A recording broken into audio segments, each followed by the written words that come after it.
Aya se réveille dans une nouvelle vie. Cette fois, elle n'est pas une princesse. Elle est une simple servante, dans un immense palais de cristal. Personne ne la reconnaît. Elle porte des habits usés, et tout le monde lui parle comme si elle n'était rien. Au début, elle est triste. Elle regrette sa vie d'avant. Mais dans cette vie, quelque chose d'étrange se passe. Dans la salle du trône, un miroir ancien attire son regard.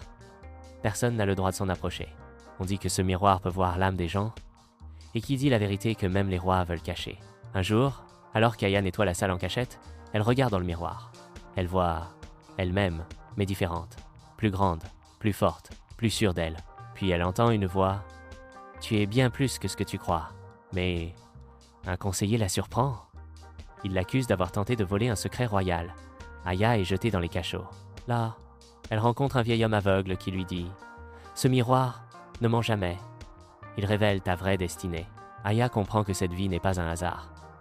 Elle est là pour apprendre à croire en elle, même quand tout semble perdu. Elle s'évade du cachot, revient devant le miroir, et cette fois, elle se tient droite.